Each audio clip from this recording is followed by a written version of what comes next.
In this video, I'm going to talk about the appearance panel.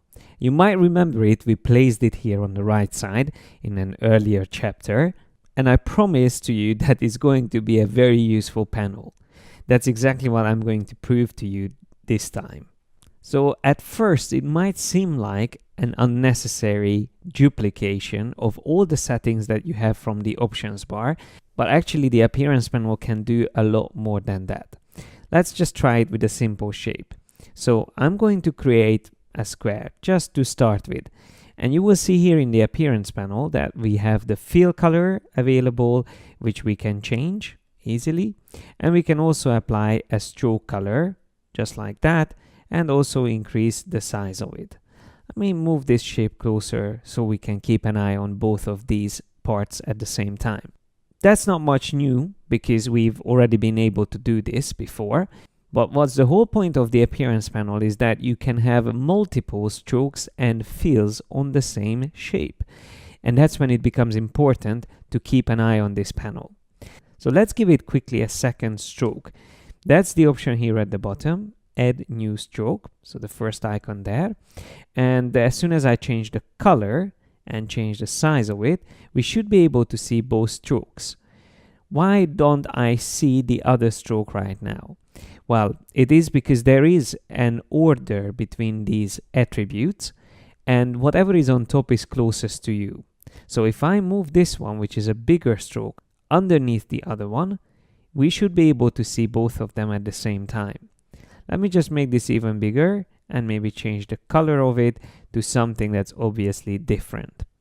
So now if we have a look at this shape, we can see that we have two strokes and one fill color on it. I would be able to continue doing the same thing. Again, I'm going to create another stroke, maybe set this one up to white, and let's just reduce the size of it slightly. So now we actually have three strokes and one fill. But we could even have multiple fills. So let me select the fill and click on this new fill icon here at the bottom. That will add an additional fill color. And why not use a gradient? Let's use this black and white gradient. And while we are at it, I would like to show you also that you can change not only what swatch you want to use on a fill color or on a stroke, but also you can amend the opacity of it. So if you click on opacity, you can control how strong that will be, but you can also change the blend mode. And I'm just going to choose multiply, which will blend the gradient, the black and white gradient, onto the color that was used underneath, which is this blue color. So let's just recap. Now we have three strokes and two fills. The best thing about the appearance panel is that we can turn these strokes one by one on and off, and also the fill colors can be turned on and off. So all of these attributes are making up the appearance of this object. Every attribute is editable, and you can even change the order of them. So for example, if I want, I can drag this black stroke on top, which then will cover all the other strokes because that's the biggest one. But as soon as I make it smaller, so let me just go down in size, maybe down to 3, then immediately the order of the strokes changed. It is important to remember to keep the object selected on which you are working. If the appearance panel says no selection here on the top, that means you currently don't have anything selected. So it doesn't matter what you change on these values, it won't update on the object. You have to make sure the object selected, and then it should say something else apart from no selection, like path or group, and so on and so forth. Coming back to the second field that I added, when you open up the actual attribute, you can see that it's using a multiply blend mode.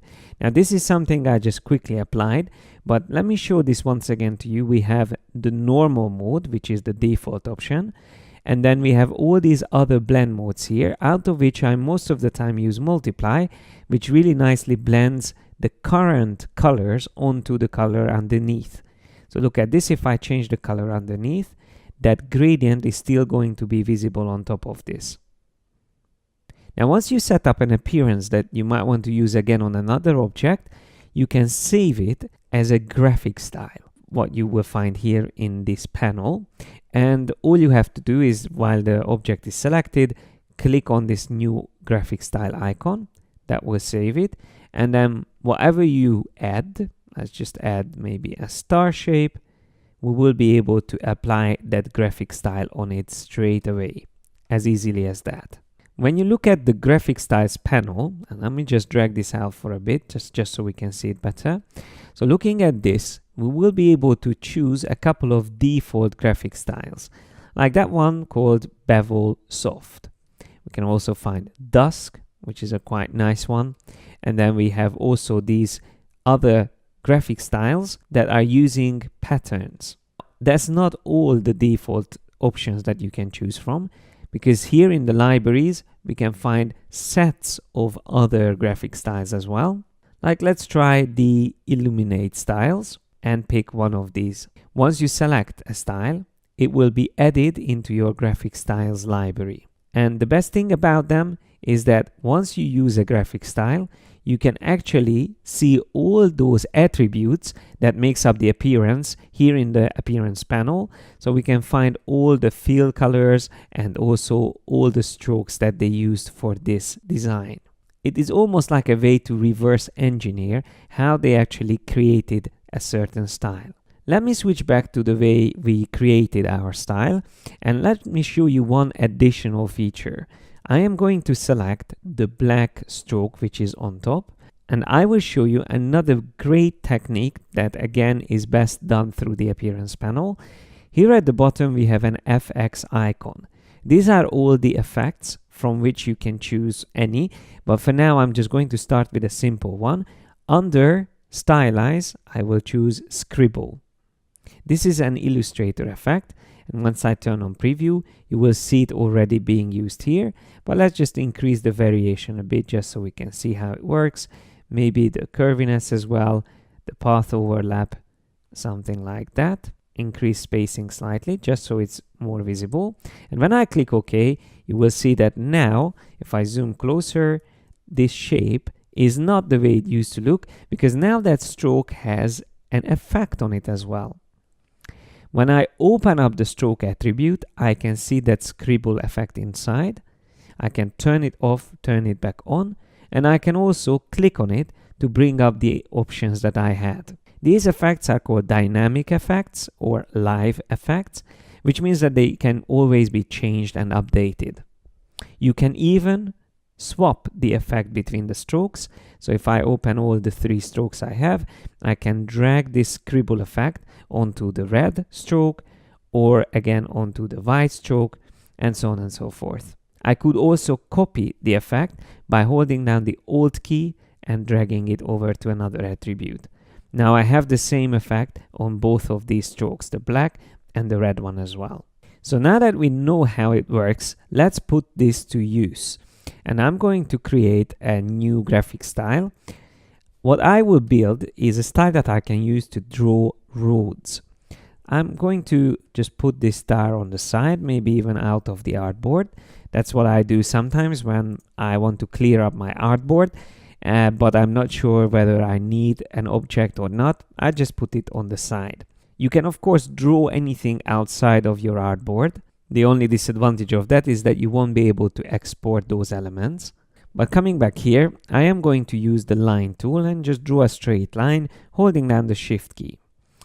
Now I am going to add another stroke, and I will change the stroke color to a darker gray value, something like that. I will also increase the size of that, and then I will change the stroke in the middle to orange. I will also increase the size slightly, and then before I do anything else, let me just move this closer so we can see it better. So once I increase the stroke size, I can now click on the stroke value and choose dashed line. Maybe I reduce the size slightly, and I will also change the gap size to something a little bit less than that, what we can see currently. And also I will reduce the dash size, something like that. Maybe the gap can be a little bit more. Okay, that looks quite good, but let's add another stroke again. So the third stroke value at the bottom, I'm going to increase slightly again, and I will also change the color on it, maybe to red. Or let's just use a brighter gray, something like that. Let's increase it a little bit further up. All right, now we have this design ready, which can be used easily to draw roads, right?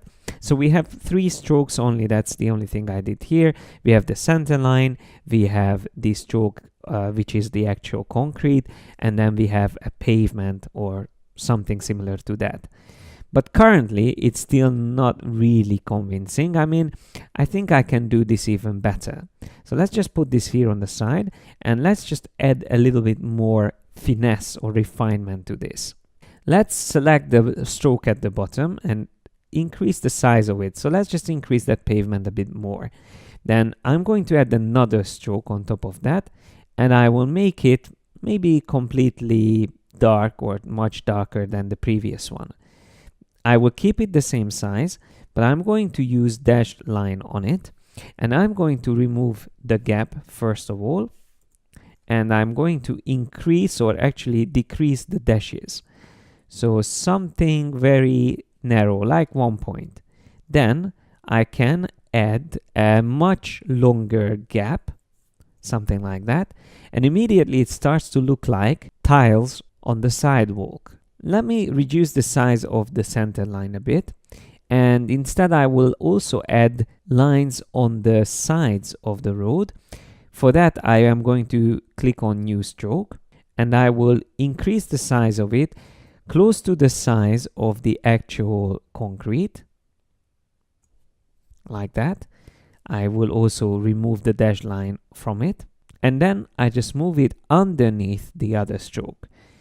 Now all I need to do is to just reduce slightly the size of the actual pavement color, and immediately we have also paint on the edges of the concrete.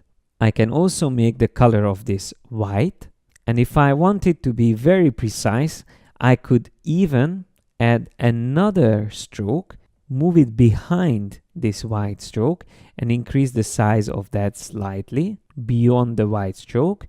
So we have also an extra line there next to it. The line in the middle needs to be slightly brighter than this. So I shift click on the color and increase the brightness of it a bit. Around there, I think that looks a little bit better. And now we can save this as a graphic style. So remember, all you need to do is to save it as a graphic style, which you can do here in this panel, and click on New Graphic Style.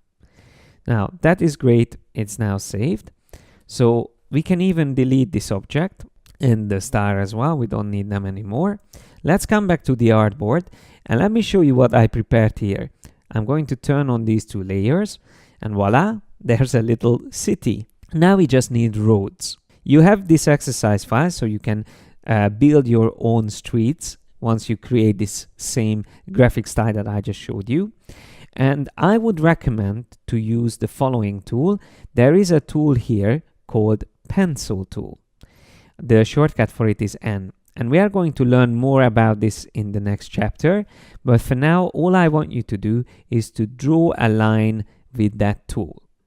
Once you have your line, you will be able to apply the graphic style. Just choose the one that we saved, and there you go, there's the street. The good thing about the pencil tool is that it can be set up in a way that you can continue drawing existing shapes. As you can see, I can draw over this road a couple of times until it gets into the direction that I wanted it to work with. So I'm just going to continue drawing it, and there it's going to go through. Then I can start another road, and once again, just choose the graphic style that we used earlier. You can have always turns in the streets, and you can even overlap them on each other, just like that. If you want to make sure that your pencil works the same way as it does on my computer, you just have to double click on it and make sure that you have the edit selected paths and keep selected options enabled. As I said, I will come back to these features later and I will explain it in more detail, but for now, we can have a look at our city that we designed and enjoy how quickly we can continue adding more streets, again just using the graphic style and the pencil tool. Once again, I can just move this slightly away, just like that.